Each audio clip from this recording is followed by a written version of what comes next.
Hi நண்பர்களே அனைவருக்கும் வணக்கம். அப்போ இந்த வீடியோல போன வீடியோல எல்லாமே நான் சொல்ற விஷயங்கள் எல்லாமே உங்களுக்கு எந்த அளவுக்கு புரிஞ்சிருக்கும் அப்படின்னு எனக்கு தெரியாது. ஆனா நான் வந்து கரெக்ட்டா தமிழ் பேசல.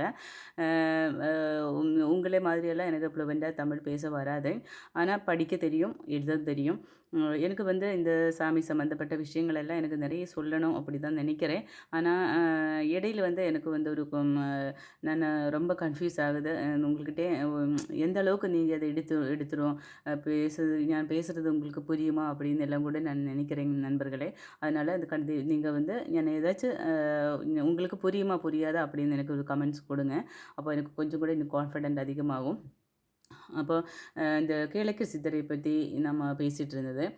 கேளக்கு சித்தரை பத்தி எந்த மாரி எப்படி கும்பிடுறது அப்படின்னு எல்லாம் நீங்க எந்த ஒரு வழிமுறையும் என்னுடைய அனுபவம் நான் சொல்றேன் நண்பர்களே. எனக்கு வந்து இந்த இந்த தைப்பொங்கல் அன்னைக்கு எனக்கு வந்து சாமி வந்து பூஜா முறையிலே வந்து தரிசனம் கொடுத்துட்டு, அந்த வீடியோ நானு இந்த வீடியோக்குள்ளே ஆட் பண்ணியிருக்குது. நீங்க கடைசி வரைக்கும் பாருங்க. அப்போதான் இது வந்து யாருக்கெல்லாம் இந்த கொடுப்பினை இருக்குதோ, அவங்களுக்கு கண்டிப்பா இது வந்து இந்த காட்சி உங்கள் கண் மட்டும் தான் உங்கள பார்க்க முடியும் நண்பர்களே. நீங்க பண்ண வேண்டுதல் எல்லாமே உங்களுக்கு கண்டிப்பா கடவுள் நிறைவேத்தி கொடுப்பாங்க. அப்படிப்பட்டவங்கள மட்டும் தான் இந்த வீடியோக்குள்ள வரும். எனக்கு 100% சொல்றேன். அப்போ நண்பர்களே, இந்த கிழக்கு சித்தரை பற்றி நான் எப்படி கும்பிட்ட வழிமுறை எப்படின்னா, நான் அது ஓப்பனா உங்கள்கிட்ட சொல்றேன். நான் வந்து எந்த ஒரு அ ம அ முன்னாடி இந்த கிழக்கு சித்தருக்கு அறிமுகமாகறதுக்கு முன்னாடி இருந்தே நான் 4, 5 வருஷமா கன்டினியூவா மெடிடேஷன் எடுத்துட்டு இருக்கேன். அதாவது காலையில நான் 4 மணிக்கு எல்லாமே நான் இந்த மெடிடேஷன் ஆரம்பிச்சிடும். கரெக்ட்டா டெய்லி நான் 3 மணிக்கு எந்திரிச்சிருவேன். நான் எந்திரிக்கலன்னா கூட எப்படியும் ஆட்டோமேட்டிக்கா நான் வந்து என்னை எழுப்பி விட்டுரும் இந்த பிரபஞ்சம். அந்த அளவுக்கு நான் வந்து பிரபஞ்சவுமா நான் வந்து ரொம்ப டீப்பா இணைஞ்சிருக்கேங்க நண்பர்களே. அது வந்து நான் பெருமையா தான் சொல்றேன் நானு.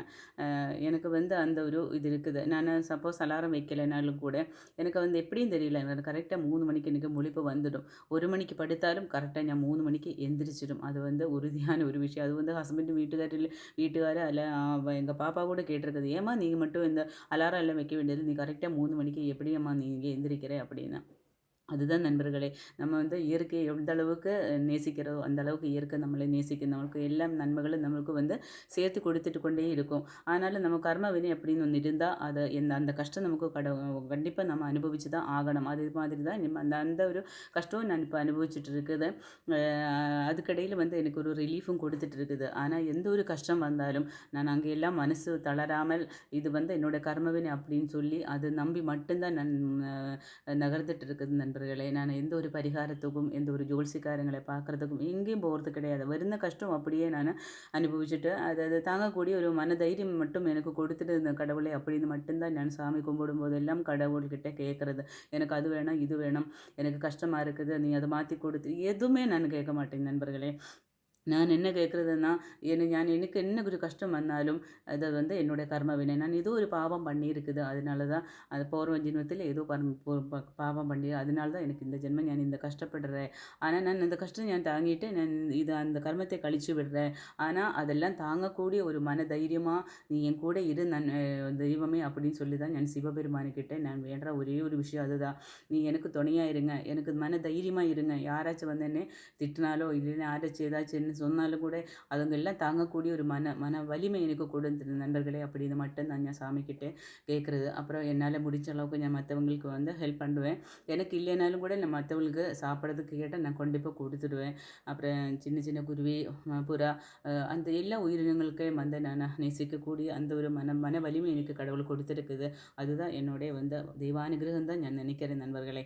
அப்போ தைப்பொங்கல் அன்னைக்கு நானு இந்த லைவ்ல வந்து ப்ரேயர் பண்ணிட்டு இருக்கும்போது, தைப்பொங்கல் அன்னைக்கு அந்த லைவ் போய் நீங்க பார்த்தா அந்த லைவ்லுக்கு இது தெரியும்.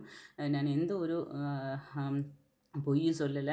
அன்னைக்கு வந்து இந்த ஒயிட் கலர் பட்டர்ஃப்ளை நம்ம வீட்டுக்கு வந்துடுச்சு. பூஜா முறிக்குள்ள வந்து உட்காந்து ஒரு ரவுண்ட் அடிச்சுட்டு, என்னையும் ஒரு பக்கம் ரவுண்ட் அடிச்சு, வீடு ஃபுல்லா அடிச்சேன். இது பண்ணிட்டு தான் அன்னைக்கு கிழக்கு சிதறையா நம்ம வீடு விட்டு போயிருக்குது நண்பர்களே. இது எத்தனை பேர் இந்த வீடியோ போய் சேர்ந்திருக்கும் அப்படின்னு தெரியல. நானு இப்ப 48 நாளா லைவ் போடுற விஷயமே வந்து நெறைய பேர் வந்து தல குளிக்காமல் எங்களால மூச்சு பிரச்சனை இருக்கிறவங்களுக்கெல்லாம் வந்து இந்த மந்திர ஜெபம் சொல்ல முடியாம இருக்கும். அவங்களுக்காக மட்டும் தான் நான் இந்த லைவே போடுறேன். இல்லைன்னா நான் பாட்டுக்கு எனக்கு எனக்கு மட்டும் இருந்தா நான் கண்டிப்பா நானே எனக்கு வீட்டில் பண்ணியிருக்கும். ஆனா நான் அந்த மாரி ஒரு எண்ணத்தோட நான் இந்த லைவ் போடல நண்பர்களே. யாரெல்லாம் மனசாலே ஆசைப்படுறதோ, இந்த சித்தரையோட அருள் வேண்டும் அப்படின்னு ஆசைப்படுறாங்களோ, அவங்களுக்கு இந்த வீடியோ போய் சேரணும், மந்திர ஜெபம் போய் சேரணும் அப்படிங்கிறதுக்காக மட்டும் தான் நான் இந்த வீடியோ போடுறேன் நண்பர்களே. அதனால என்னமோ தெரியல, கிழக்கு சித்தரைங்க டெய்லி எனக்கு அந்த எந்தோ ஒரு சிம்டம்ல வந்து எனக்கு வந்து காட்சி கொடுத்துட்டே இருக்குது. நான் மந்திர ஜெபம் பண்ணும்போது வந்து உட்காந்து வந்து கேட்டுட்டு இருக்குது. அப்புறம் ஒயிட் கலர் பட்டர்ஃப்ளை வருது, வந்து பச்சை புட்டான் வருது. இந்த அனுபவங்கள் எல்லாம் எத்தனை பேர்த்துக்கு வெளிப்பட சொல்ல முடியும்னு தெரியல. ஆனா எனக்கு கிடைக்கிற அனுபவங்கள் எல்லாம் நான் யாருக்கெல்லாம் போய் சேரணுமோ அவங்கக்கிட்ட கண்டிப்பா நான் இத ஷேர் பண்ணுவேன். அப்போ நண்பர்களே எல்லாரும் வந்து தூய்மையான மனதோட நம்மளுக்கு வருന്ന கஷ்டம் எல்லாம் நம்ம தாங்கணும். அதுக்கு வந்து தாங்கக்கூடிய ஒரு மனதைரியம் மட்டும் கடவுள்கிட்ட கேட்டு ப்ரேயர் பண்ணியா மட்டும் போதும் நண்பர்களே. எல்லாரும் கோவிலுக்கு போணும். நம்ம எல்லாரும் கோவிலுக்கு போணும். கோவிலுக்கு போகுന്നത് தப்பே கிடையாது. ஆனா ஒரு பரிகாரம் பண்ணி, எனக்கு ஒரு காரியம் சாதிச்செடுக்கணும். ஒரு காரியம் எனக்கு ஒரு விஷயம் என் வாழ்க்கையில் நடக்கணும். அதுக்காக நீங்க கோவிலுக்கு போகவே கூடாதுங்க நண்பர்களே. கோவிலுக்கு அதில ஒரு அது எப்படின்னா, அது வந்து ஒரு கோவிலுக்கு மட்டும் தான் கடவுள் இருக்குது. அங்க தான் மட்டும் எனக்கு தேவையானதெல்லாம் கொடுக்குற ஒரு சக்தி அங்க இருக்குதுன்னு நம்புறது தப்பில்ல. ஆனாலும் உனக்கு நான் ஒரு பூமாலை வாங்கி கொடுக்குறேன். எனக்கு இது செஞ்சு கொடுத்துடு. அந்த ஒரு கான்டாக்ட் லிஸ்ட்டில் சைன் போடுற மாதிரி நீங்க எப்பவுமே கோவிலுக்கு போகக்கூடாது நண்பர்களே.